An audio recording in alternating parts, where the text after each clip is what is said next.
Assalamualaikum warahmatullahi wabarakatuh. Pada pertemuan kali ini kita akan mereview tentang materi yang kemarin, yaitu mengenai besaran-besaran yang ada pada gerak lurus, maaf. Nah, untuk yang pertama ada apa? Yaitu ada perpindahan. Perpindahan itu didefinisikan sebagai perubahan posisi dari posisi awal ke posisi akhir. Nah, untuk jarak itu adalah panjang lintasan. Berarti ini berbeda ya, jelas berbeda. Nah, untuk perpindahan itu merupakan besaran vektor, sedangkan jarak adalah besaran skalar.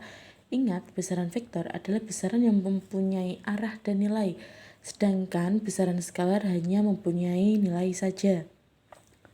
Sekarang ada kecepatan dan kelajuan. Untuk menghitung kecepatan berarti menggunakan perpindahan dibagi waktu. Untuk menghitung kelajuan berarti jarak dibagi waktu. Nah, karena kecepatan menggunakan perpindahan dan perpindahan adalah besaran vektor, otomatis kecepatan juga merupakan besaran vektor, sedangkan kelajuan adalah besaran skalar. Untuk menghitung kecepatan tetap berarti V sama dengan S per T, perpindahan dibagi waktu. Untuk menghitung kelajuan berarti jarak dibagi waktu. Nah, ada juga yang dinamakan dengan kecepatan rata-rata. Kecepatan rata-rata dirumuskan dengan V sama dengan delta S per delta T. Delta merupakan perubahan, yang artinya perubahan posisi berpindahnya di mana, dibagi selang waktunya berapa. Nah, yang keempat ada apa? Untuk besaran fisis dalam gerak lurus, yaitu ada percepatan. Percepatan didefinisikan sebagai kecepatan terhadap satuan waktu. Nah, percepatan ini ada yang dipercepat, ada yang diperlambat.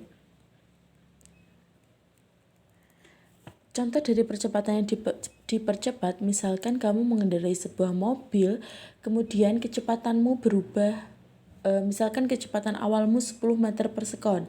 Nah, karena kamu mendadak ada urusan, maka kecepatanmu berubah menjadi 50 meter per sekon untuk cepat sampai tujuan. Itu yang dinamakan dengan percepatan dipercepat. Sedangkan percepatan yang diperlambat contohnya seperti ini. Misalkan ada sebuah truk, di depannya ada kucing, tiba-tiba truknya berhenti. Dari yang awalnya kecepatannya 10 meter per sekon hingga berhenti, berarti kan kalau berhenti kecepatannya menjadi 0. Itu yang dinamakan dengan percepatan diperlambat.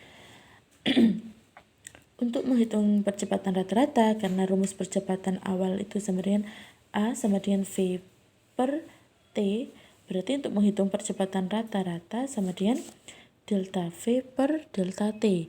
Yang artinya perubahan kecepatan terhadap selangnya waktu berapa. Seperti itu ya.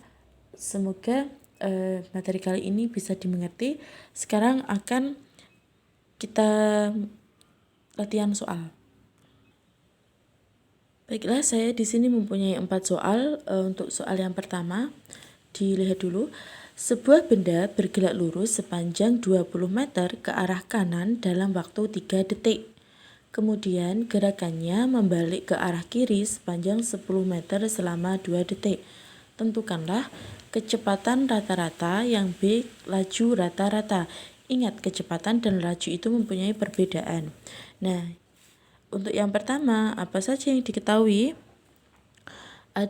Kita gambar dulu. Mobil bergerak sepanjang 20 meter ke arah kanan, berarti ke sana. Ini sepanjang 20 meter. Kemudian kemana? Kemudian gerakannya membalik ke arah kiri sepanjang 10 meter, berarti membalik belok ke sini sepanjang 10 meter. Nah, untuk T yang pertama dalam waktu berapa? Dalam waktu 3 detik. 3 sekon. Untuk waktu yang kedua, karena membalik berarti berapa? T2 sama dengan selama 2 sekon. Nah, berarti delta T sama dengan dari mulai awal hingga ke akhir selama berapa benda itu bergerak, yaitu selama 5 sekon. Nah, karena yang diketahui, terus yang ditanya apa? kecepatan rata-rata.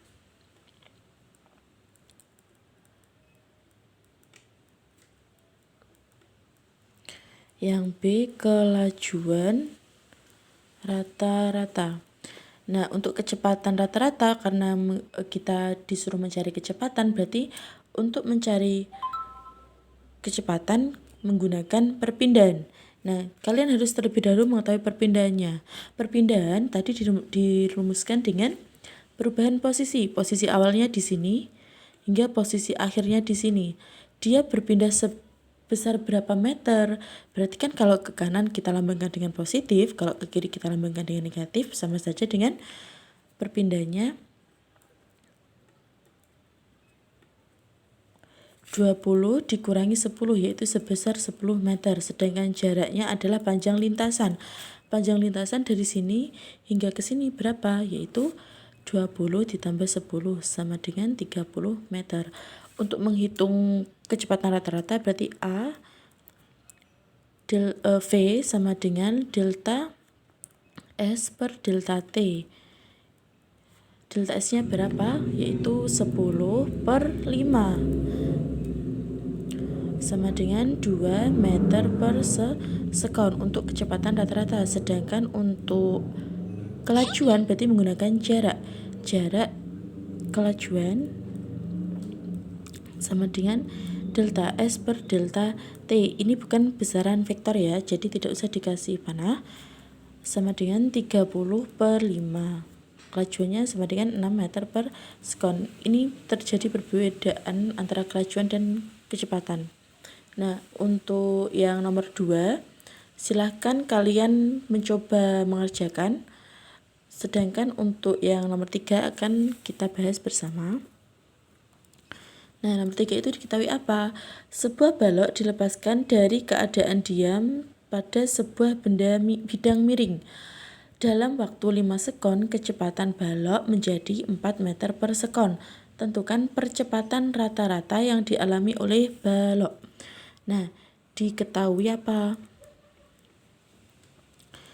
Baloknya dalam posisi diam, berarti V0 sama dengan 0 meter per sekon. Dia tidak bergerak, berarti 0 meter per sekon. Nah, untuk yang selanjutnya, apalagi yang diketahui? Dalam waktu 5 sekon, berarti delta T sama dengan 5 sekon. Kecepatannya berubah menjadi berapa? Yaitu Vt sama dengan, atau V1, V2 terserah ya. Vt-nya sama dengan berapa? 4 meter per sekon. Yang ditanya adalah A. Nah, untuk mencari percepatan rata-rata, kita menghitung percepatan rata-rata, berarti A sama dengan delta V per delta T. Delta V sama dengan V2 min V1. Kalau ini berarti diganti ya, V2, V1. Maaf. Per delta T. V2-nya berapa? 4 min 0 per T-nya 5.